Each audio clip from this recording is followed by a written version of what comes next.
There is a man named Thomas Reed who once had everything the world tells you to want: a corner office in Chicago, a salary that made his old friends go quiet at reunions, a calendar so full that even his silences were scheduled.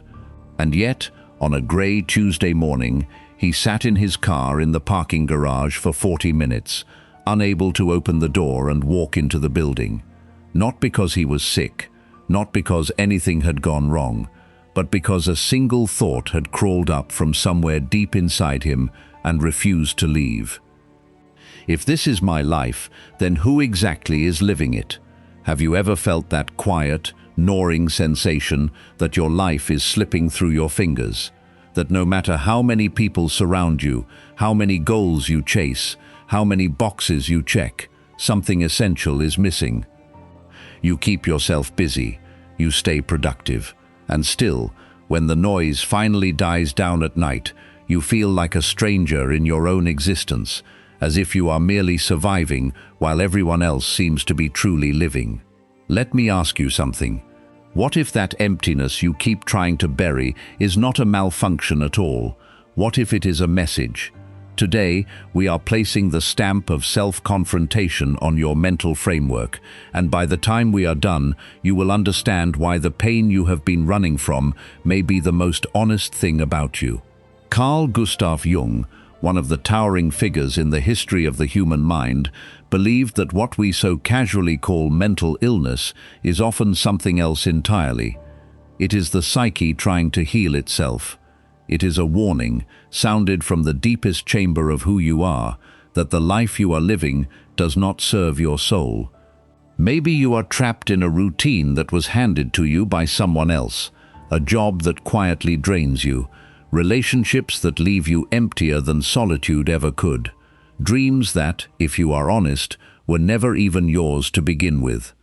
And meanwhile, something inside you is screaming for freedom, but nobody ever taught you how to listen to that scream. They taught you to silence it, to function, to adapt, to never ever disturb the arrangement, and so you grow ill in silence while the world applauds your discipline. The lie they sold you about your pain. Think about Thomas Reed for a moment. When he finally admitted how he felt, he did what most of us are trained to do. He went to a doctor.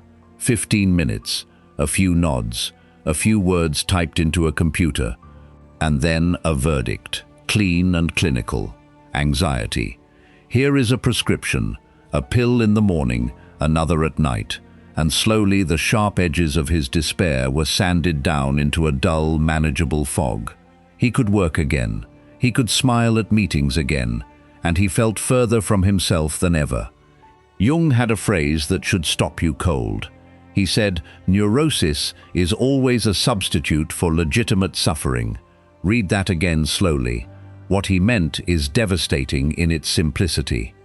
You are suffering because you are running from the very pain you must feel in order to transform your life. And as long as you keep running, the suffering keeps chasing. The system was never designed to care about your soul. It was designed to protect your functionality. You must keep working, keep consuming, keep producing, keep the great machine turning. The medication exists to help you endure the unendurable, and that is precisely why it is offered as a solution. But Jung warned that this kind of relief is a trap, because most modern suffering does not come from a broken brain. It comes from the widening gap between the life you are living and the life your soul was built to live. When you betray your calling, your instincts, your buried truths, the soul begins to sicken, and because it has no mouth of its own, it speaks through the body and the mind, through anxiety, through the tightness in your chest that appears for no reason, through that hollow feeling of being out of place in your own life. Yet instead of listening, we are trained to sedate it, to return to normal as fast as possible. But what is this normal really? A job you dread but cannot leave, friendships kept alive only to maintain appearances, goals that mean nothing, a quiet, chronic numbness that we have all agreed to call adult life. And I want you to do something right now that will anchor this into your spirit. Drop this affirmation in the comments where you and everyone else can see it. Write, "I refuse to numb the voice inside me that is trying to save my life." Say it, mean it, and watch how differently the rest of this video hits you. Because as the ancient Stoic Seneca once wrote, "As long as you live, keep learning how to live." Most people never learn, they simply endure, and there is a terrible cost to that endurance, one we are about to uncover. The world that taught you to hate yourself. If this content is making sense to you so far, take a second to click that subscribe button. This channel exists to plant seeds of ruthlessness and clarity into your mind, and I want you here for the journey. Thank you for your support. Now let me ask you something that might sting. Why are so many people suffering emotionally while surrounded by comfort, technology, and freedoms our ancestors could barely dream of? We have never had more access to information, more entertainment, more stimulation, and we have never been more disconnected from ourselves. Jung saw this with brutal clarity. The problem, he insisted, was not only inside the individual, it was cultural, it was structural. We live inside a society that worships appearance and starves essence, that rewards efficiency and forgets the soul entirely. From the moment you could walk, you were handed a script. Study hard, choose a safe career. Be useful, consume, smile for the photographs, and above all, hide any crack, any doubt, any vulnerability that might make you look weak. Consider the story of a young woman Thomas met years later at a retreat he almost did not attend. Her name was Claire, and she had spent a decade becoming exactly who her parents wanted. The right degree, the right firm, the right fiancé. On the outside, a masterpiece of expectation, and one evening she confessed to a room full of strangers that she could no longer remember a single decision in her entire life that had truly been her own. She had been so busy being approved of that she had forgotten to exist. That is what Jung understood. When your sense of worth is built entirely on external standards, the title you carry, the salary you earn, the approval you collect, you are permanently exposed to frustration. Worse, you drift further and further from your inner nature, from your unconscious, from your soul, and in that widening gap, the emptiness begins to grow, silently, patiently, until you have met every expectation, checked every box, and still feel like you are living a borrowed life. Here is a truth the world will never advertise. Disconnected people are easier to control. They consume more. They question less. They follow orders without resistance. They are useful, docile, predictable. And when they finally collapse under the weight of it all, the system is ready with a palliative, never with the truth. I want to invite you to do something that will solidify this process. Write in the comments a truth you are tired of hiding, an opinion you have been too afraid to voice, or a thought that makes you feel isolated but that represents who you truly are.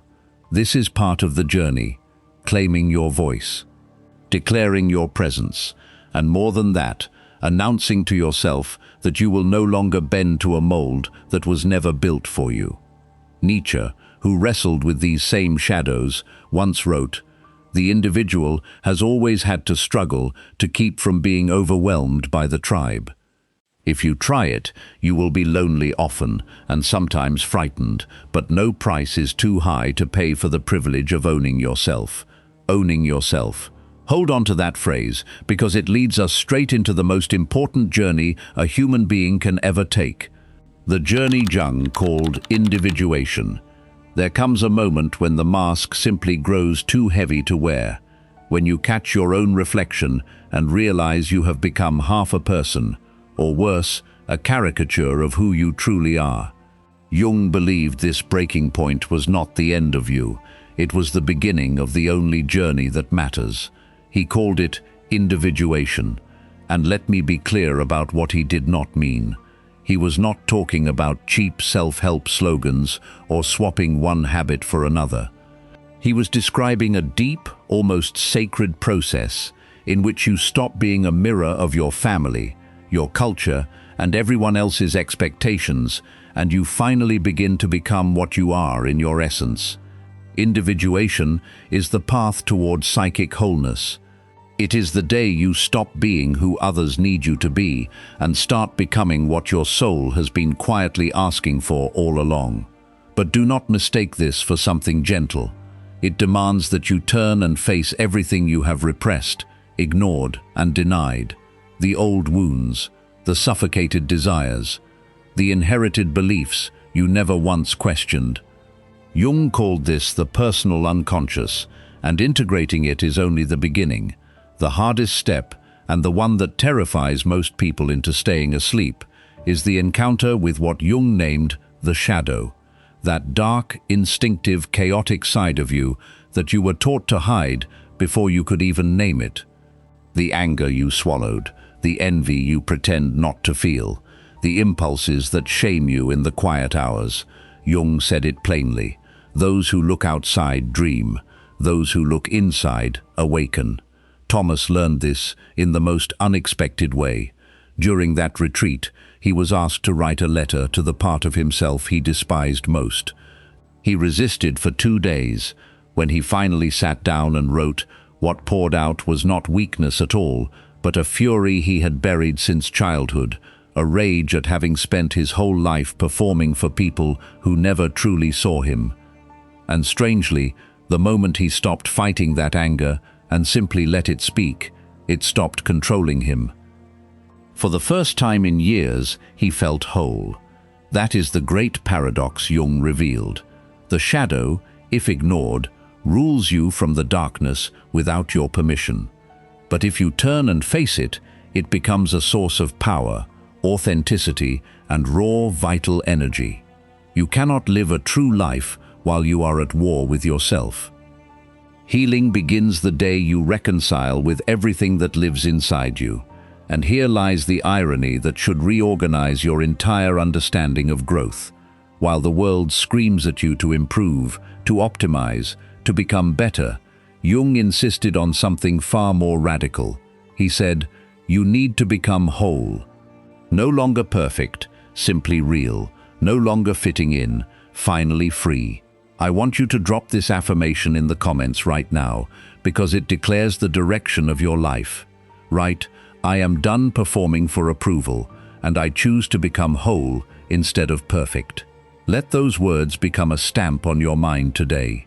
The Roman Emperor Marcus Aurelius wrote in his private journal, never let the future disturb you. You will meet it, if you have to, with the same weapons of reason which today arm you against the present. Those weapons are forged only when you stop running. So why do so many people never even begin? The epidemic of emptiness. Stop for a moment and look around you. How many people do you know who seem to be merely existing rather than truly living? How many drift through an automatic routine of empty commitments and shallow distractions, carrying a fatigue that no amount of sleep can ever touch? Jung knew this suffering was not accidental, it was existential, and he traced it back to one brutal realization that sits at the center of the modern soul. Life has lost its meaning. I am not talking about some grand cosmic mission or an impossible utopia. I am talking about personal purpose. The alignment between what you do and who you actually are. Jung noticed something remarkable in his patients. The deepest symptoms, the anxiety, the depression, the apathy, often faded not when they took medication, not when they made more money, but when they finally found a reason. A why, because a human being can endure almost any pain when they understand why they are living. But strip away that meaning, and even the sweetest pleasures turn to ash in your mouth. That is exactly the sickness of our age, an epidemic of emptiness. People exhausted not from too many tasks, but from too little direction. Lives crowded with obligations, yet starving for purpose. Jung understood that we need to feel part of something larger than ourselves, that our existence carries weight and consequence. Without that, we collapse from the inside, and the world rushes in to fill the silence with likes, with endless series, with productivity hacks and miracle courses, all trying to plug a hole that only truth can fill. Think about it. What is truly missing is not serotonin, it is direction. It is not dopamine, it is identity, and so many people are living a life they never actually chose. They were nudged onto paths that pleased everyone but themselves, professions with no connection to their values, relationships that quietly weaken them, cities that suffocate them, routines that erase them a little more each day, until the body finally rebels and the soul contracts into a hard, cold knot. There is a wise saying passed down through generations that the two most important days of your life are the day you are born and the day you discover why. Most people never reach the second day. They spend 50, 60, 70 years perfecting the art of the first. If what you are hearing is awakening something in you, click subscribe and stay on this path with me. What we are about to uncover is the very thing standing between you and the meaning you have been aching for. The dark mirror of the unconscious. Almost everyone claims they want to heal, but very few are willing to pay the price that real healing demands. Because true transformation does not begin with positive affirmations or a shiny new morning routine. It begins with a confrontation, a descent, a dive into the depths of your own soul. And this is precisely what Jung spent his life teaching. There is no healing without contact with the unconscious. But what is this unconscious really? Jung did not see it as a mere storage closet for old traumas. He saw it as an entire universe, vast and symbolic, holding every part of you that was ever forgotten, denied, or abandoned. Your most honest impulses, your deepest fears, your most painful truths. Everything you tried to bury is still down there, waiting. And why should that matter to you today? Because whatever you refuse to face in the unconscious begins to run your life without your knowledge.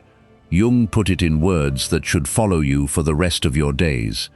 Until you make the unconscious conscious, it will direct your life, and you will call it fate.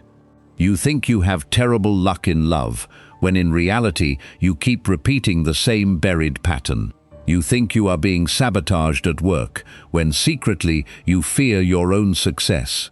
You think you are a victim of the world, when you are being quietly steered by old wounds you have never dared to examine. The unconscious is a dark mirror. It shows you exactly who you are, not who you wish to be. And that is precisely why it frightens people into looking away. Thomas discovered his own dark mirror through his dreams. Night after night, he dreamed of a locked room in his childhood home, a room he was terrified to enter. When he finally worked up the courage, in a session with a therapist who actually listened, to imagine himself opening that door, he found not a monster inside, but a small boy, himself, at 7 years old, waiting to be seen. He had spent 40 years pretending that child did not exist. And the moment he acknowledged him, the anxiety that had chained him for decades began to loosen its grip. This is the paradox at the heart of Jung's work. The more you deny the unconscious, the more it dominates you, making you reactive, impulsive, fractured. But the more you integrate it, the more whole you become. The unconscious does not speak in logic. It speaks in images, in symbols, in emotions that seem to rise from nowhere, through dreams, through art, through silence, through honest reflection.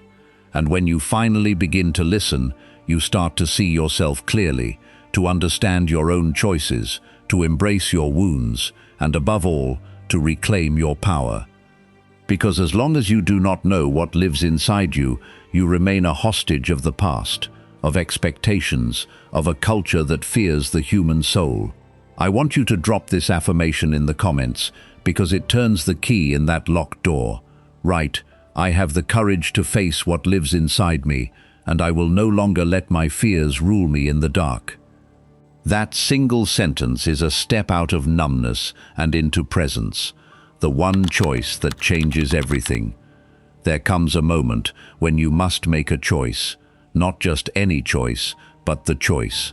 The one that separates who you truly are from who you were conditioned to be. The one that decides whether you will keep living a borrowed, anesthetized, hollow life, or whether you will finally make the most serious promise a human being can make, the commitment to your own soul. If you have made it this far, understand that it is not by accident. Something inside you is stirring. Maybe it is still just a whisper. Maybe it is already a scream, but it is there, and that call will never disappear, because it rises from the most honest, most alive part of who you are, the part that refuses to accept that life is only work, obligations and survival. The part that knows, without being able to prove it, that there is something more waiting for you. But it will only reveal itself if you find the courage to walk toward yourself. Jung said that the privilege of a lifetime is to become who you truly are. Yet he also knew this was the most avoided road of all, because it forces you to abandon the comfortable, the predictable, and the safe. It demands that you face your deepest fears and question everything you were told was true. And that is exactly why the path is sacred. Because it transforms, because it genuinely heals. Most people will stay on autopilot. They will choose numbness over clarity every single time. They will keep collecting possessions and distractions and applause while something inside them quietly rots. But you do not have to be another name on that long, forgettable list. You can choose to stop wasting your existence. You can choose to walk out of the anesthesia and build a life that finally makes sense. A life that is unmistakably yours. I will not pretend it will be easy. It will hurt. It will confuse you. It will require you to end things and disappoint people who were comfortable with the old version of you. But it will also set you free, and there is nothing on this earth more powerful than an awakened soul. Because when you begin to live according to who you truly are, you become unshakable. You stop asking for permission. You stop comparing yourself. You stop losing yourself, trying to please people who were never going to understand you anyway. Thomas Reed never went back to that corner office. He walked away from the salary that once silenced entire rooms, and he built a smaller, quieter, infinitely truer life. And the last time anyone asked him if he regretted it, he simply smiled and said, "I spent 40 years being someone else. I am not wasting the rest being anything but myself." So now I ask you the only question that matters. What do you need to let go of in order to start truly living? What is the lie you are still telling yourself just to get through the day? Write it in the comments below. It does not matter if it comes out as a sentence, a confession, or a question, because the simple act of writing it down is already a gesture of presence, of choice, of awakening. And if this video touched something in you, if some part of it opened a wound or lit a spark, do not stop here. The next video continues this journey, and if you have made it this far, you already know you are not watching out of idle curiosity. You are here because something inside you has already begun to change. So keep going. You are not alone. You are simply ahead. And that, my friend, is frightening, but it is also liberating. Now tell me in the comments, which stamp are you adding to your mindset today?